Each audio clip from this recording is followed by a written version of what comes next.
E eu vou falar para vocês que o problema entrou na igreja. Não posso dizer o nome aqui, mas tem um teólogo muito importante lá na Europa, só para a guisa de ilustração. Um teólogo muito importante lá na Europa que disse que agora essa questão dos LGBTs está na ordem do dia. Ele disse, olha, pelos meus estudos, não sei o quê, minhas análises, a minha conclusão é que é muito provável que os apóstolos tenham tido relações homossexuais uns com os outros e que Jesus também. Disse o cara, que é padre. As minhas conclusões aqui, não sei o que, os meus estudos, me levaram a suspeitar de que os apóstolos muito provavelmente namoravam uns com o quê? Com os outros. E que Jesus Cristo fazia isso também. Gente que depois vai ensinar nas faculdades de teologia e formar padres e bispos. Viram o que aconteceu em Aparecida? Viram? Que vestiram a imagem de Nossa Senhora Aparecida com o manto com as cores do arco-íris, um grupo LGBT, dito católico, que fez uma romaria lá, e entrou com a imagem de Nossa Senhora Aparecida, com o manto todo colorido, com as cores do arco-íris. Tá feia a coisa. Tá ou não tá? Mas por quê? Porque nós estamos, de certo modo, entorpecidos e adormecidos. Com o que é que o mal, o diabo e os seus seguidores contam para avançar a sua agenda? Com o sono, a sedação dos católicos que aceitam o argumento de que mas não era assim, mas agora é. O dos católicos que aceitam o argumento da maioria. Não, mas como não é qualquer coisa, como é que se diz? Se a maioria faz, está certo, a maioria matou Cristo. Lembram que Pôncio Pilatos tinha sido democrático? Era Páscoa, e havia o costume de soltar, de anistiar um criminoso, por ocasião da Páscoa, por causa da festa da Páscoa. E Pilatos apresentou Jesus e Barrabás. Barrabás era um terrorista. A classificação de Barrabás era de ser um terrorista da época. Quem os judeus escolheram? Barrabás. Escolheram o terrorista. E Jesus foi o inocente, foi mandado para a morte. Foi mandado para a morte. Como se o número fizesse a verdade. A verdade não nasce do número. A democracia não faz verdade nenhuma. Não, todo mundo agora é a opinião da maioria. A opinião da maioria matou Jesus Cristo. As coisas não ficam certas porque agora a maioria pensa assim. E muita gente tomada pelo espírito do politicamente correto ou da vergonha de Cristo diz, olha, eu não vou discutir esses assuntos porque dá briga, sabe? Lá em casa, meu filho não gosta dessas conversas, meu marido não aceita, então, assim, quando eu estou com eles, eu sou igual a eles. Quando eu estou lá com eles, eu sou igual a eles. Ninguém pode nem suspeitar que eu frequento a igreja, que eu comungo, porque fora da igreja, eu sou igual a todo o quê? Só que o todo mundo negou Cristo. Essa coisa que a gente chama de todo mundo negou Jesus Cristo, nosso Senhor. E você quer ser igual ao todo mundo. Imagina. Imagina. E as loucuras não têm fim. As loucuras não têm fim.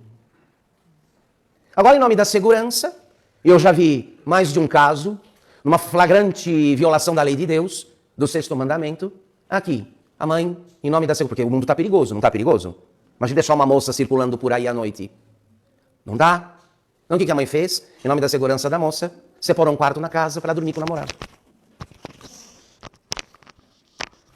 Ela está segura. Está dentro o que de? Não faz mal que ela vai para o inferno.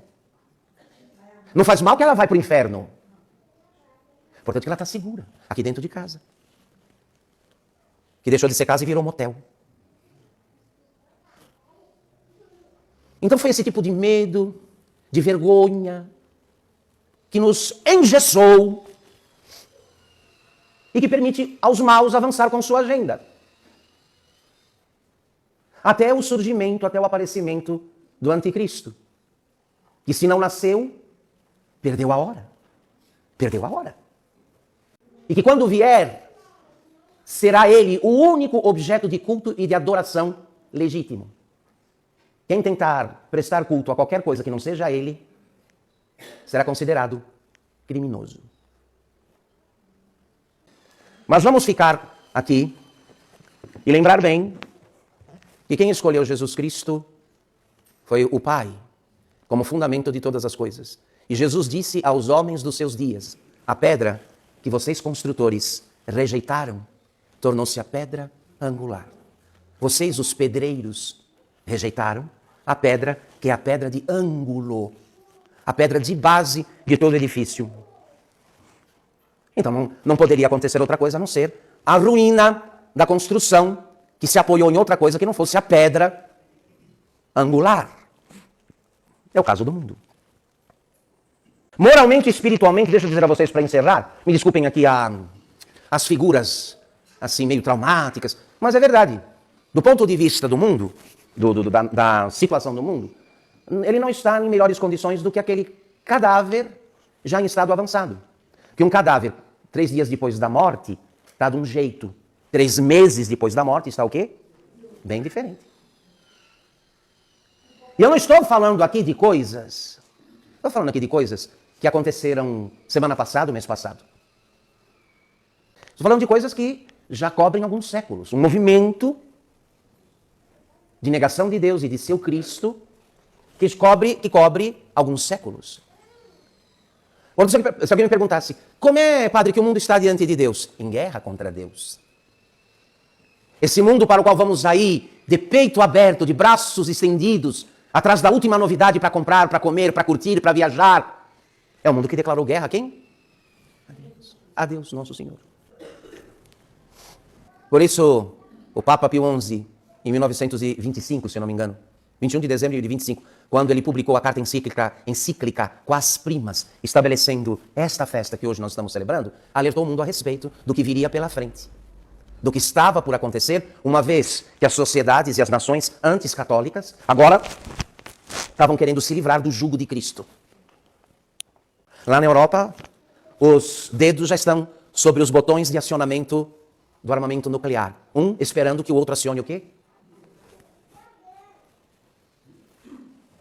Tá sim. Os alemães que não são bobos nem nada já estão bem preparados, né? A Alemanha está toda preparada para a guerra. Toda. Jesus Cristo não é assunto só para oração. Nosso Senhor Jesus Cristo, como a igreja rezou, foi estabelecido por Deus para nele Deus restaurar toda a criação. Tudo! No céu e na terra. Só que o mundo moderno reverberou o brado dos judeus na casa de Pôncio Pilatos. Fora! Fora! Crucificam, não queremos que ele reine sobre nós. Então caímos no governo dos homens maus. A escória humana nos diz agora como devemos ser e o quê? E fazer. A escória. Gente sem moral, sem princípios, sem caráter, sem norma, envolvida com todo tipo de crime. São eles agora que nos dizem, ó, é por aqui que nós vamos, todos vocês vão ter que fazer desse jeito, se não fizerem, vão ser processados e presos. E a tendência, me desculpem, é piorar, porque um cadáver nunca está tão podre que não possa apodrecer, mais o quê? Mais ainda. Então, quanto depender de nós, meus senhores e minhas senhoras, temos a obrigação, a tarefa e a missão de restabelecer o reino de Cristo ali onde estamos. Já seria um bom trabalho, um bom começo, se Jesus Cristo voltasse a reinar no âmbito dos nossos lares. No âmbito dos nossos lares. Que ele voltasse a ocupar o primeiro cargo, o primeiro lugar, como membro mais importante de nossas famílias. Quem é o membro mais importante de uma família católica? Jesus Cristo. Não tem outro. Ele é o pai, o irmão, o esposo, o advogado, o protetor, o salvador, o redentor, o provedor. É ele. E o bom Deus, então, filhos, nos inspire aquelas ações necessárias para que, trabalhando pelo reinado social de Jesus Cristo, que é disso que se trata, consigamos, de algum modo, atrasar os planos do anticristo. Se começarmos a nos mover, atrasaremos, perturbaremos os planos e as ações do anticristo e daqueles que no mundo o servem e o adoram.